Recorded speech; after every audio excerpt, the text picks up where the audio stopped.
Shalom, selamat pagi saudaraku yang dikasihi dan diberkati Tuhan. Senang sekali pagi hari ini dapat menjumpai lagi Bapak Ibu Saudara sekalian melalui misbah doa di pagi hari ini.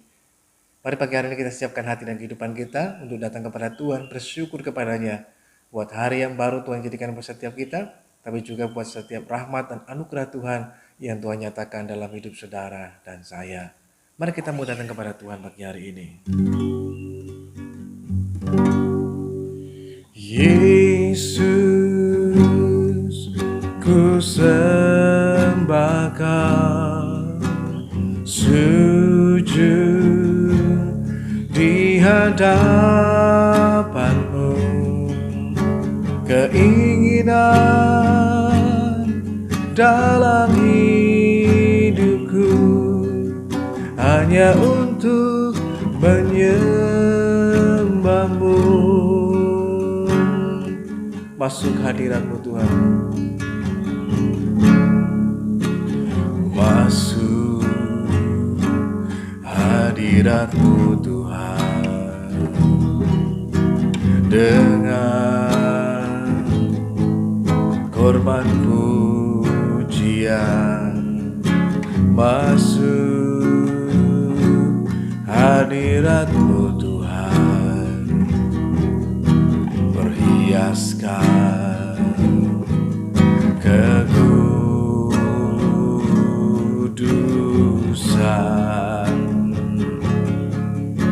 di hadapan hadirat-Mu Tuhan.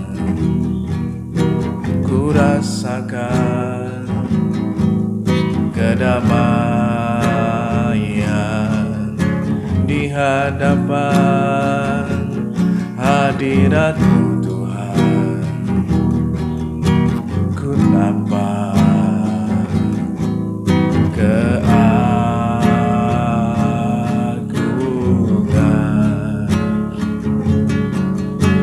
Yesus, ku sembah Kau, sujud di hadapan-Mu, keinginan dalam hidupku hanya untuk menyembah-Mu. Mari katakan lagi, masuk hadirat-Mu Tuhan, masuk hadirat-Mu Tuhan, dengan korban pujian. Masuk hadirat-Mu Tuhan, berhiaskan kekudusan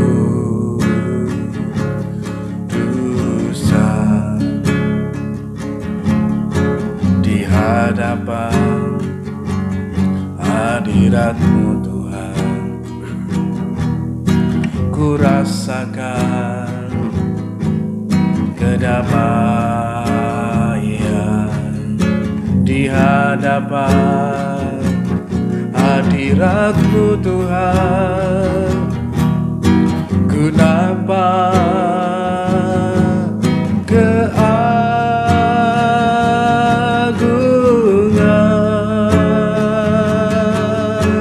Yesus, ku sembah Kau, sujud di hadapan-Mu, keinginan dalam hidupku hanya untuk menyembah-Mu Yesus. Yesus,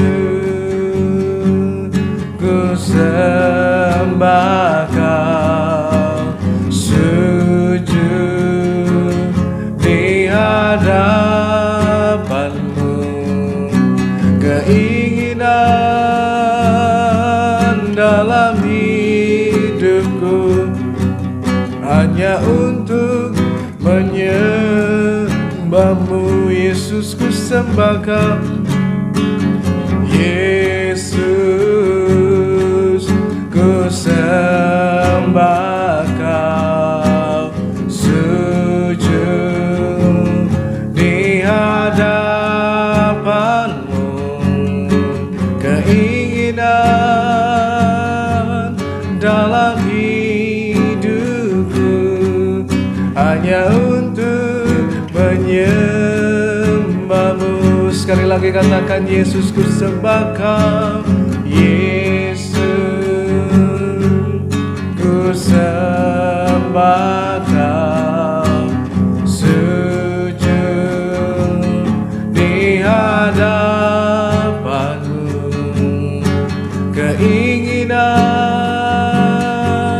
dalam hidupku hanya untuk menyembah-Mu. Yesus ku sembah Kau. Yesus ku sembah Kau, sujud di hadapan-Mu. Keinginan dalam hidupku hanya untuk menyembah-Mu. Keinginan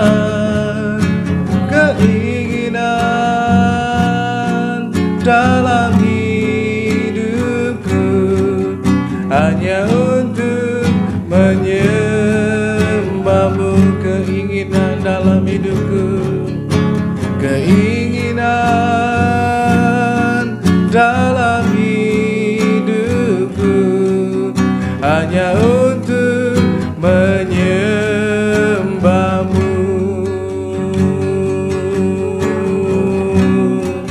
Hanya untuk menyembah-Mu.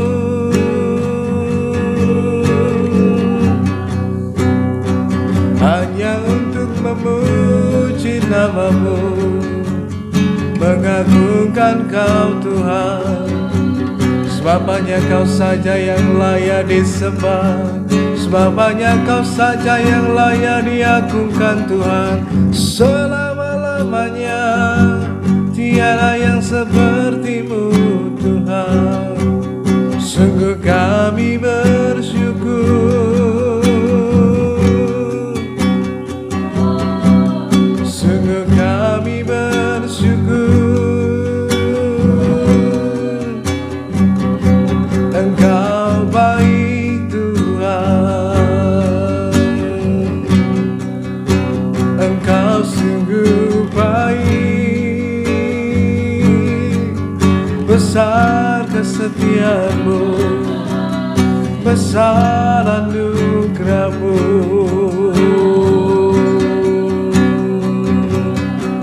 Kami masuk dalam hadirat-Mu, membawa korban syukur, membawa korban pujian,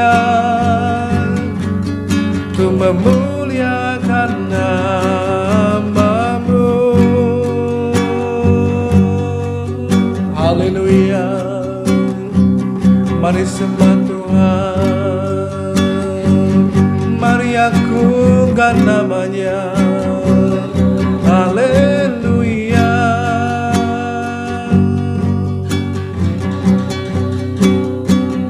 Haleluya. Terima kasih Tuhan, ku bersyukur memuji nama-Mu. Ku bersyukur menyembah-Mu ya Tuhan. Oh, tiada lama takkan lama. Oh, haleluya, haleluya. Kami sembah Kau Tuhan, kami puji nama-Mu Yesus.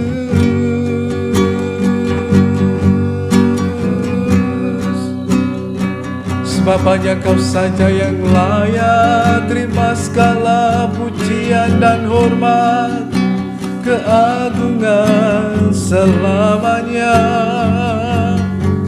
Kiara la la la ma la ma la ma la ma la ma. Sikindara patakana namaya la la la go.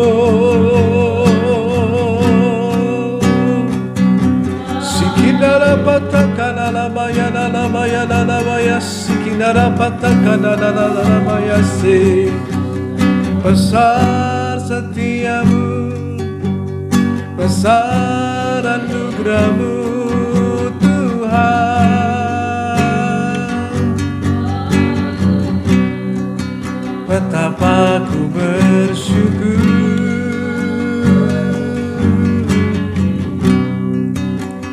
hanya padamu.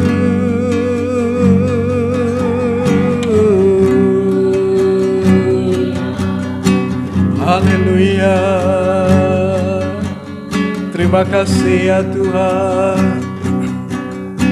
Terima kasih Tuhan. Engkau sungguh baik. Haleluya. Terima kasih Tuhan.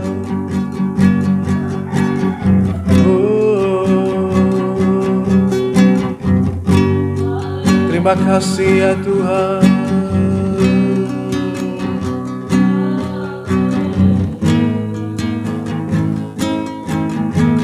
Engkau ada bersamaku di setiap musim hidupku. Tak pernah kau biarkan ku sendiri.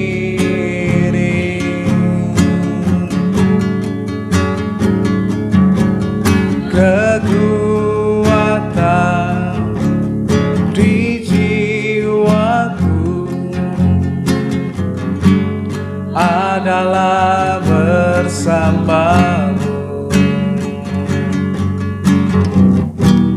Tak pernah ku ragukan kasih-Mu. Engkau ada bersamaku. Engkau ada bersamaku di setiap musim hidupku. Tak pernah kau biarkan ku sendiri.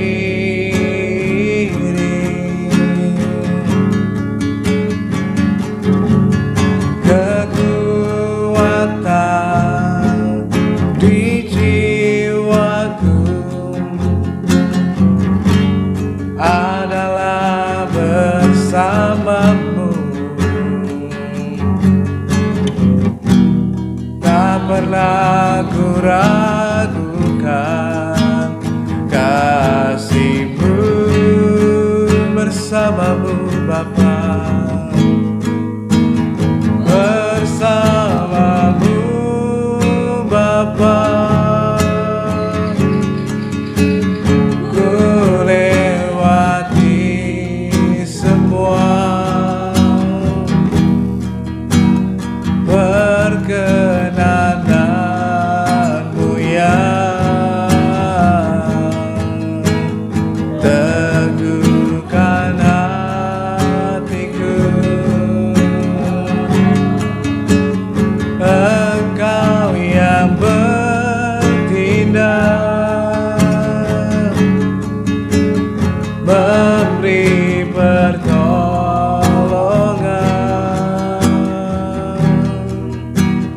Anugerah-Mu besar melimpah bagiku. Kekuatan di jiwaku, kekuatan di jiwaku adalah bersamamu. Tak pernah ku ragukan kasih-Mu bersamamu Bapa, bersamamu Bapa. Ku lewati semua perkenananmu yang teguhkan hatiku. Engkau yang bertindak,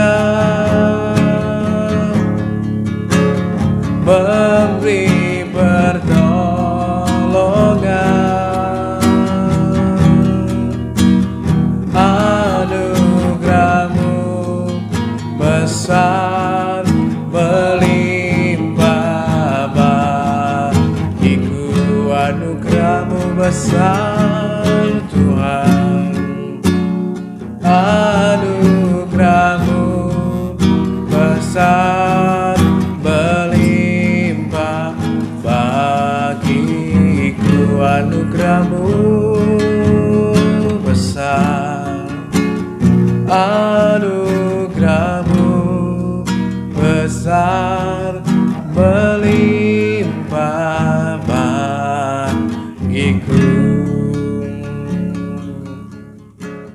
Saudaraku yang dikasihi dan diberkati Tuhan, kalau kita bisa memperhatikan kehidupan di sekitar kita, kita dapat melihat bahwa orang itu lebih banyak mengalami masalah, kesulitan, dan kesusahan dalam kehidupannya. Itu dikarenakan oleh karena ucapan mulutnya dibandingkan karena sikap atau tindakan bahkan perilaku dalam hidupnya. Itu sebabnya dalam firman Tuhan memberitahukan kepada kita pagi hari ini dalam Amsal pasal yang ke-13 ayat yang ketiga, firman Tuhan mengatakan, siapa menjaga mulutnya memelihara nyawanya. Siapa yang lebar bibir akan ditimpa kebinasaan. Di dalam terjemahan lain juga dikatakan, orang yang hati-hati dengan tutur katanya akan aman hidupnya. Orang yang bicaranya sembarangan akan ditimpa kesusahan, kesukaran, atau bahkan kemalangan. Nah, hal ini menunjukkan dengan jelas kepada setiap kita, ternyata orang banyak mengalami kesusahan, kemalangan, kesukaran dalam hidupnya dikarenakan tidak menjaga mulutnya dengan baik. Tidak mengendalikan atau hati-hati dengan ucapan mulutnya sehingga dapat mendatangkan kesusahan, kesukaran atau masalah yang sebenarnya tidak perlu untuk dialami. Tetapi karena teledor dengan kata-katanya bisa mendatangkan sebuah kesukaran. Hal ini pernah dialami oleh Musa ketika Musa memimpin bangsa Israel keluar dari tanah Mesir menuju ke tanah perjanjian. Orang Israel adalah orang yang pahit hati, orang yang tegar tengkuk dan keras kepala. Mereka terus memberontak kepada Tuhan tetapi juga kepada Musa. Terutama pada saat mereka diperhadapkan dengan kesulitan, kekurangan, dan lain sebagainya. Maka mereka akan terus bersungut-sungut, kemudian mereka akan mengeluh, bahkan memberontak dan lain sebagainya. Nah, sampai pada puncaknya ketika Musa sudah tidak tahan lagi, hal itu membuat Musa kemudian menjadi marah dan teledor dengan kata-katanya. Dan itu menjadikan sesuatu hal yang tidak menghormati Tuhan, dan kemudian karena hal itulah membuat Musa kemudian tidak dapat memimpin lagi dan membawa mereka masuk ke tanah perjanjian. Namun Musa berhenti di tempat itu dan hanya dapat melihatnya dari kejauhan. Hal itu terjadi karena Musa teledor dengan kata-katanya. Hal yang terlihat sepele, kata-kata, tetapi memiliki dampak dan pengaruh yang besar bagi kehidupan setiap kita. Sebab kata-kata yang sudah terlanjur diucapkan terkadang untuk mencabutnya kembali itu agak sulit. Itu sebabnya kita mesti hati-hati untuk mengucapkan segala sesuatunya di tengah kehidupan setiap kita. Nah, firman Tuhan memberitahukan kepada setiap kita Bagaimana seharusnya kita memelihara dan menjaga kehidupan kita tetap aman, tetap baik. Memang tidak dapat dipungkiri dalam kehidupan kita, kita bisa mengalami yang namanya masalah, kesusahan, kesukaran, dan lain sebagainya.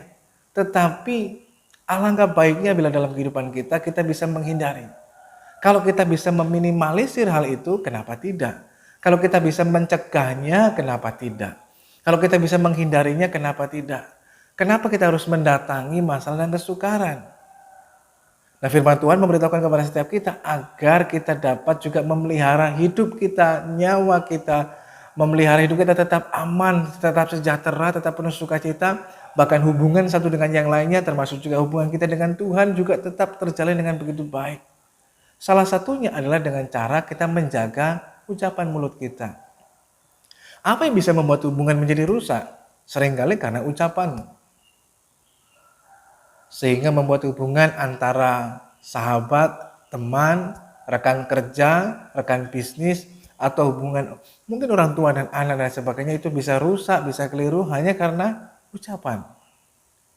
Sebab itu firman Tuhan mengajarkan dan mengingatkan lagi buat setiap kita pagi hari ini, saudara yang dikasihi Tuhan, bahwa yang pertama kita mesti belajar untuk hati-hati dalam bertutur kata, sehingga kita tidak menjadi orang yang gegabah, ceroboh, atau sembarangan kita bicara. Seperti yang diumpamakan dan digambarkan orang yang lebar bibirnya. Atau seperti mulutnya ember, bocor mulut dan lain sebagainya. Orang yang nggak bisa dipercayai dan lain sebagainya. Nah, oleh karena itu mari belajar berhati-hati dalam bertutur kata. Bahkan hal ini senada yang disampaikan juga dalam 1 Petrus pasalnya yang ketiga ayat yang ke-10. Firman Tuhan mengatakan siapa yang mau mencintai hidup dan mau melihat hari-hari baik, ia harus menjaga lidahnya terhadap yang jahat dan bibirnya terhadap ucapan-ucapan yang menipu. Lebih spesifik lagi, mengatakan siapa yang cinta hidup dan mau melihat hari-hari baik. Sebab itu bisa kita katakan bahwa ucapan kita itu akan juga menentukan masa depan kita. Perkataan kita juga akan bisa menentukan apa yang akan terjadi dengan kehidupan kita kelak. Jadi betapa luar biasanya dampak dari sebuah ucapan ataupun perkataan. Kehidupan kita akan menjadi jauh lebih baik di masa depan atau tidak juga ditentukan dari ucapan perkataan kita. Firman Tuhan memberitahukan dengan jelas siapa yang cinta hidup dan dia yang suka mau melihat hari ke depannya menjadi hari yang baik, mengalami kebaikan, maka dia harus hati-hati dan menjaga lidahnya terhadap yang jahat. Nah, oleh karena itu mesti belajar berhati-hati dalam kata-kata, dalam mengucapkan segala sesuatunya. Nah, orang yang hati-hati biasanya dilakukan segala sesuatunya dengan pertimbangan. Jadi tidak hanya didasarkan oleh karena perasaan, tidak hanya didasarkan oleh karena spontanitas atau emosi sesaat, tetapi didasarkan pada pertimbangan yang matang. Sehingga orang berhati-hati. Misalkan saat orang berkendara di jalan raya, maka orang yang mau selamat sampai tujuan, dia akan berhati-hati dalam berkendara.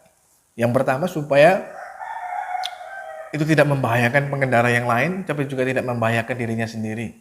Dia akan berhati-hati, dia akan berjalan dengan baik, mengikuti rambu-rambu lalu lintas yang ada di jalan dan lain sebagainya. Sehingga memastikan bahwa sejak dari dia berangkat sampai ke tempat yang dituju dapat sampai dengan selamat tanpa kekurangan apapun juga. Yaitu kalau dia berkendara dengan berhati-hati. Ya terkadang kita dapat menjumpai di jalan raya dapat mengalami hal yang tidak kita inginkan. Tapi kalau kita berhati-hati, kita bisa mencegah, meminimalisir dari risiko-risiko yang bisa kita alami dalam kehidupan kita. Sama halnya dengan apa yang dikatakan oleh firman Tuhan, kalau kita berhati-hati dengan ucapan mulut kita, maka kita bisa terhindar dari kesusahan, kesulitan yang sebenarnya tidak perlu untuk kita alami. Terkadang orang sudah hati-hati saja masih bisa tersandung masalah. Apalagi kalau kita ceroboh dan gegabah, masalah akan mendatangi dalam hidup kita. Bahkan kita yang mendatangi itu masalah. Oleh karena itu mari belajar tetap berhati-hati untuk menggunakan ucapan mulut kita. Sehingga penuh pertimbangan. Itu sebabnya dalam hidup kita, mari terus meningkatkan pengenalan yang benar akan firman Tuhan, sehingga membuat kita menjadi orang yang penuh pertimbangan. Sebelum mengucapkan segala sesuatunya, sebelum berkata-kata, dipikirkan lebih dulu, dipertimbangkan lebih dulu. Usahakan juga bahkan itu kita perlu mendoakannya sebelum kita mengucapkannya. Sehingga yang kita ucapkan sungguh-sungguh hal yang dapat memberkati. Sekalipun itu mungkin mengucapkan kebenaran, tetapi dalam koridor kasih. Banyak orang mungkin dia mengucapkan bukan hal yang jahat, bukan hal yang menipu, mungkin hal yang benar. Tetapi kalau dilakukan tanpa dasar kasih, dalam koridor kasih, dalam bungkus kasih, maka itu akan menjadi sesuatu yang bisa terkadang terlihat menghakimi. Bahkan juga bisa kemudian membuat orang menjadi justru terpuruk. Sesuatu yang baik, tetapi dengan cara yang kurang baik akan menjadi hal yang tidak baik. Sama halnya ketika kita menyampaikan kepada seseorang mungkin sebuah teguran, tetapi tanpa disertai dengan kasih di dalamnya, kita akan menyerang pribadinya, bukan menyerang tentang apa yang menjadi persoalan utamanya. Sehingga justru itu mengakibatkan hubungan menjadi rusak dan salah. Tetapi ketika kita menyampaikan segala sesuatunya didasarkan pada pertimbangan, sehingga kita tidak menjadi orang yang mudah bereaksi dan kemudian mengucapkan kata-kata yang teledor dan salah. Biasanya orang melakukan hal ini tidak hati-hati dalam ucapan. Itu biasanya didasarkan pada dua hal. Pertama, kalau orang terlalu senang, dia akan mudah berjanji. Nah, mudah berjanji, mudah mengingkari. Yang kedua, biasanya ketika orang mengalami tersakiti atau terlukai, orang kemudian akan mudah kemudian mengeluh, bersungut-sungut, bahkan menggerutu, bahkan mungkin juga mengucapkan kata-kata yang tidak baik. Nah, oleh karena itu dalam kehidupan kita mesti hati-hati di dua hal ini. Pada saat senang, orang mudah sekali berjanji. Tetapi pada saat orang sedang sedih, sedang susah, orang mudah sekali mungkin memaki, marah, komplain, dan lain sebagainya. Dan itu seringkali terjadi karena didasarkan pada perasaan, pada reaksi dalam kehidupan kita. Tapi mari kita belajar melakukan segala sesuatunya dengan penuh pertimbangan. Hal yang pernah dilakukan oleh Daud dalam hidupnya. Ketika dia dalam keadaan mengalami terjepit, susah dalam pergumulan. Tapi apa yang dilakukannya? Yang menarik dari Daud adalah dia selalu datang pada Tuhan dan memuji Tuhan. Sekalipun di tengah keadaan yang tidak mudah. Dia tidak kemudian bersungut-sungut, mengeluh, menyalahkan Tuhan dan lain sebagainya. Tetapi yang dilakukan dia berkata, hatiku siap ya Allah, hatiku siap. Aku mau memuji, aku mau bersyukur, mau bermazmur dan lain sebagainya. Betapa pentingnya dalam kehidupan kita menyiapkan hati kita lebih dulu. Sehingga ketika kita mengucapkan segala sesuatu betul-betul keluar dari hati dan dari kehidupan setiap kita. Termasuk juga di dalamnya pada saat kita memuji Tuhan. Itu sebabnya dalam kehidupan kita, firman Tuhan juga memberitahukan kita, kuasai dirimu jadi tenang supaya dapat berdoa. Kuasai diri kita jadi tenang supaya kita dapat memuji Tuhan dengan baik. Karena bila kita panik, emosi, kita nggak bisa bicara dengan baik. Bahkan mungkin tidak terkontrol, tidak terkendali lagi. Sudah nggak pakai logika lagi dan lain sebagainya.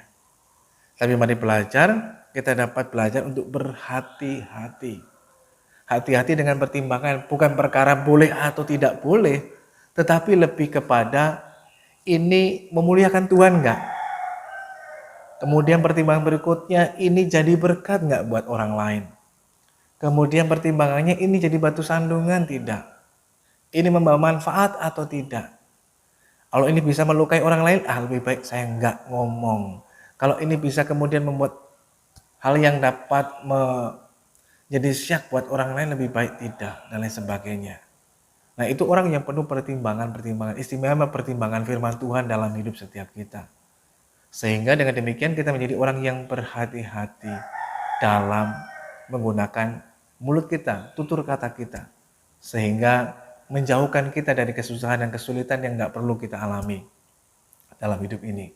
Banyak orang bisa jadi berantem, kemudian mungkin dilabrak atau didatangi orang lain, dan kemudian orang marah-marah, dimaki-maki orang, mungkin dikata-katai orang, dan lain sebagainya. Mungkin karena kesalahannya, karena salah dalam berbicara. Nah, oleh karena itu mari kita belajar hati-hati.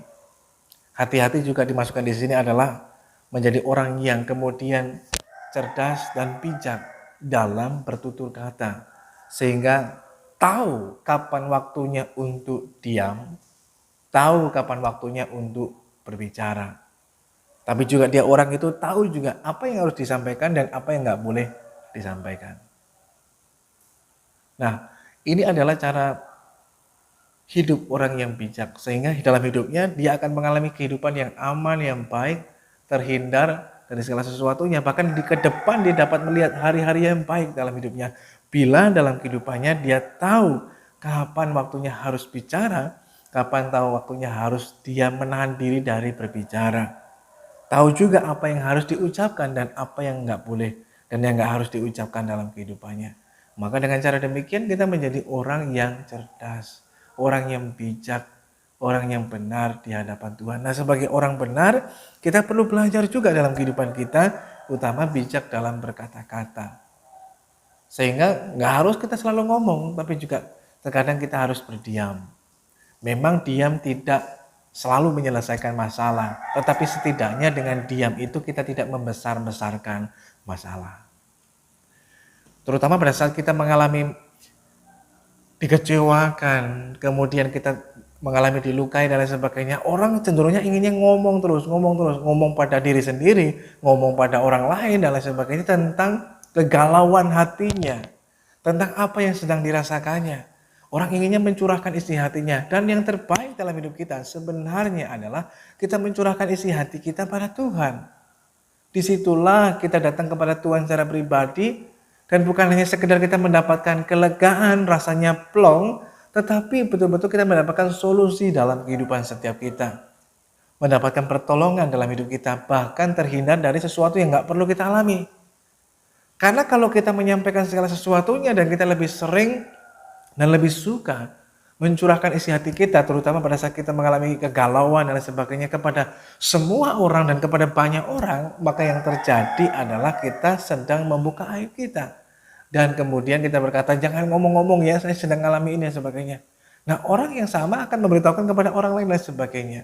Justru itu tidak akan membuat kita terhindar atau menyelesaikan masalah, justru itu akan memperburuk keadaan yang ada. Ibaratnya seperti orang kalau ingin membuat air yang kotor, yang keruh supaya menjadi jernih, ya nggak perlu diadu-adu terus, tetapi didiamkan, ditenangkan. Nah, kalau sudah tenang, kotorannya akan mengendap. Nah, kita tinggal meninggalkan air bersih dan ada kotoran di bawahnya. Nah, tinggal air bersihnya itu dituangkan, nah kotorannya akan tertinggal. Demikian pula dalam hidup kita. Kalau hati kita sedang mungkin mengalami kegalauan, kemelut dan lain sebagainya, itu seperti air yang keruh dalam hidup kita. Nah, bagaimana supaya hati kita tidak keruh lagi? Ya, kita harus diam diri dulu. Semakin kita ngomong dengan banyak orang, itu ibaratnya kita semakin mengaduk-aduk air itu, tambah keruh, tambah kotor, tambah kacau. Bahkan menimbulkan masalah yang lebih besar lagi dalam hidup kita. Tapi yang mesti kita lakukan adalah kita diam dulu sejenak. Tenangkan diri kita, masuk dalam hadirat Tuhan, mencurahkan isi hati kita, disitulah kita mendapatkan ketenangan. Nah, kalau kita sudah tenang, maka kotoran itu akan diam dan mengendap. Nah, kalau sudah mengendap, kita pindahkan air bersihnya dan kotorannya kita buang. Bersih. Selesai. Dan kita mendapatkan ketenangan dan keamanan dalam kehidupan kita. Yang berikutnya, saudaraku yang dikasihi Tuhan, terkadang dalam kehidupan kita, seperti yang saya sampaikan berkali-kali bahwa orang kalau dititipi uang itu bisa berkurang. Tapi kalau dititipi omongan itu orang bisa bertambah. Dan ini yang seringkali terjadi. Kalau seseorang mungkin menceritakan segala sesuatunya kepada kita atau kepada orang lain, terkadang mungkin dia ngomongnya cuma A. Sampai di sana jadinya AB. Kemudian sampai sana lagi ditambah lagi A, B, C dan lain sebagainya. Karena namanya orang, mungkin ditambah-tambahin, didramatisir dan kemudian dibuat berbagai macam hal. Sehingga berita yang tadinya cuma sesederhana itu bisa menjadi sesuatu yang luar biasa. Hanya karena apa? Ditambah-tambah, ibaratnya seperti bola salju yang terus bergerak, bertambah-bertambah, Walaupun cuma sedikit ditambah menjadi sesuatu hal yang viral, yang besar. Nah itu sebabnya dalam kehidupan kita, mari kita belajar berhati-hati dalam menggunakan tutur kata kita. Sehingga sekalipun mungkin kita mendengar sesuatu, kita tahu sesuatu, bahkan mungkin itu rahasia dan lain sebagainya, tetapi bukan berarti kita boleh memberitahukannya. Saudara perhatikan ini, sekalipun kita tahu bukan berarti kita harus memberitahu kepada banyak orang tentang apa yang kita tahu. Apalagi kalau memang kita tidak tahu sama sekali. Ya jangan berani-berani kita ngomong. Kita adalah orang yang mengucapkan sesuatu yang berkata dusta, tipu daya dan lain sebagainya. Hal yang berbohong, hal yang gak baik dan gak berkenan kepada Tuhan. Itu sebabnya dalam kehidupan kita mestinya mikir dulu baru ngomong. Bukan ngomong dulu baru mikir. Penyesalan yang terjadi dalam kehidupan kita. Dan bagi kita pagi hari ini juga kita belajar kuasai diri kita dan kita jaga mulut kita. Nah ketika kita menjaga mulut kita, memelihara nyawa kita. Firman Tuhan juga memberitahukan kepada setiap kita bahwa hidup dan mati itu dikuasai oleh lidah. Siapa suka menggemakannya akan memakan buahnya. Siapa suka menggemakannya, ngomong itu akan berbalik lagi kepadanya, dia akan memakan buahnya. Hanya tergantung apa yang kita sampaikan. Seperti yang kemarin hari saya sampaikan tentang apa yang kita tabur itu juga yang akan kita tuai. Tetapi hari ini hidup kita kelak akan menjadi seperti apa? Apakah kita akan mengalami hal yang baik atau yang buruk dalam perjalanan kehidupan kita? Masa depan kita akan seperti apa? Itu juga banyak dipengaruhi oleh ucapan kita hari ini. Oleh sebab itu berhati-hatilah, pastikanlah kita mengucapkan hal-hal yang baik dan benar di hadapan Tuhan. Jadi kita tahu kapan waktunya ngomong dan waktunya tidak. Karena ucapan ini memiliki dampak yang besar. Bahkan dalam firman Tuhan juga mengatakan lidah ini seperti api. Api dapat memberikan sesuatu yang menerangi orang dalam kegelapan. Tetapi di sisi lain api dapat membakar. Ada bisa membakar semangat orang untuk melakukan hal yang baik, yang benar di hadapan Tuhan. Tapi sebaliknya juga api dapat membakar semangat orang untuk melakukan hal yang salah dan keliru dalam hidupnya. Oleh karena itu berhati-hatilah. Mulut kita ini seperti halnya kendali. Nah harusnya kita yang pegang kendali. Jangan kemudian kendali itu diambil alih oleh emosi, oleh hal yang lainnya, bahkan si jahat mengambil alihnya. Maka kita akan mengucapkan kata-kata menyebarkan hal-hal yang jahat, hal yang tidak baik dan lain sebagainya. Tapi kita mesti pegang kendali, kita jaga dan pelihara ucapan mulut kita supaya kita dapat mengendalikannya, memastikan bahwa ini mengucapkan berkat dan bukan kutuk. Lewat ucapan kita dapat membuat pertengkaran, kekacauan, tapi juga lewat ucapan mulut kita dapat menciptakan kedamaian, kerukunan, dan kesatuan. Tergantung bagaimana kita menggunakannya. Bisa membuat hidup kita menjadi berantakan, kacau, dan nggak dipercaya orang. Contohnya kalau kita nggak jaga mulut kita nggak bisa dipercaya dengan omongan kita akan mengalami kesusahan sendiri. Oleh karena itu mari belajar menggunakan ucapan mulut kita. Nah saat orang bisa dipegang ucapannya ketika dia berjanji, walaupun mungkin dia rugi tapi dia pegang janji, ke depan dia akan mengalami hal yang baik, hal yang luar biasa. Nah ciri orang percaya adalah dia tetap pegang janji, walaupun mungkin dia sendiri rugi. Tetapi itu mendatangkan hal yang indah ke depannya. Karena orang yang dapat dipercaya.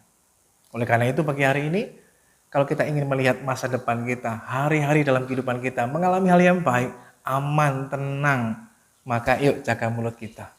Bila tidak berhati-hati, hidup kita nggak aman, hidup kita nggak tenang. Tapi kalau kita jaga lidah mulut kita akan mengalami ketenangan dan rasa aman, bahkan hari-hari yang baik kita akan melihat dalam hidup setiap kita. Baik dalam usaha pekerjaan, dalam keluarga dan lain sebagainya. Hal yang baik akan kita lihat dan kita alami masa depan yang penuh dengan sukacita. Bila kita menjaga lidah dan ucapan kita. Mari kita mau datang pada Tuhan. Bapa Surgawi, kami mengucap syukur lagi kepadamu Tuhan pagi hari ini. Kami telah mendengar firman-Mu. Firman-Mu memberitahukan kepada kami agar kami belajar untuk berhati-hati dan bijak dalam menggunakan ucapan mulut kami. Teristimewa pada saat kami mengalami mungkin Senang kami tidak mudah berjanji, tapi juga dalam keadaan susah dan sedih, kami juga tidak menjadi orang yang mudah mengeluh, berkeluh kesah, mudah bersungut-sungut, menggerutu dan lain sebagainya. Tetapi kami belajar untuk bersandar kepada Tuhan dan kami dapat tenang sehingga mengucapkan hal yang benar dan berkenan di hadapan Tuhan. Berkati kami semuanya Tuhan, sehingga melalui Roh Kudus-Mu memampukan setiap kami untuk melakukan firman-Mu, sehingga ke depan dalam kehidupan kami dapat melihat hari-hari yang baik di tengah kehidupan kami, penuh sukacita iman, penuh damai sejahtera dan ketenangan dalam kehidupan kami semuanya, bahkan menghindarkan kami dari masalah dan kesusahan yang tidak perlu untuk kami alami. Pagi hari ini kami menyerahkan kehidupan kami semuanya dalam tangan Tuhan. Berkati saudara-saudara kami semuanya Tuhan yang mengikuti doa pagi hari ini Tuhan. Dimanapun saudara berada, berkat kasih dan kemurahan Tuhan mengalir atas kehidupan saudara. Hidupmu diberkati Tuhan, kesehatanmu diberkati Tuhan, rumah tanggamu diberkati Tuhan, bahkan juga usaha pekerjaanmu pun diberkati Tuhan untuk menjadi berkat bagi banyak orang. Nama Tuhan dipermuliakan senantiasa. Saudara yang dikasih Tuhan, kalau sebentar selesai doa ini kita akan kembali melanjutkan aktivitas kehidupan kita. Biar kiranya Tuhan menyertai, Tuhan melingkupi, bahkan Tuhan memelihara kehidupan saudara dan saya. Dalam semua aktivitas yang kita kerjakan, Tuhan senantiasa dipermuliakan. Saudaraku yang dikasih Tuhan, arahkan hidup pada Tuhan dan terimalah berkat Tuhan. Bila kiranya pagi hari ini turunlah atas saudara sekalian, berkat damai sejahtera dari Allah Bapa, kasih karunia dari Kristus Yesus Tuhan, persekutuan pertolongan Roh Kudus akan terus menolong, menyertai dan memberkati kita sekalian. Tuhan memberkati engkau dan melindungi engkau. Tuhan menyinari engkau dengan wajahnya dan memberikan engkau kasih karunia. Tuhan menghadapkan wajahnya kepadamu dan memberikan engkau damai sejahtera. Terimalah berkat Tuhan pagi hari ini hanya dalam nama Tuhan Yesus Kristus, Tuhan dan Juru Selamat kita yang hidup, bahkan sampai dia datang pada kali yang kedua, bahkan sampai selama-lamanya. Haleluya, haleluya.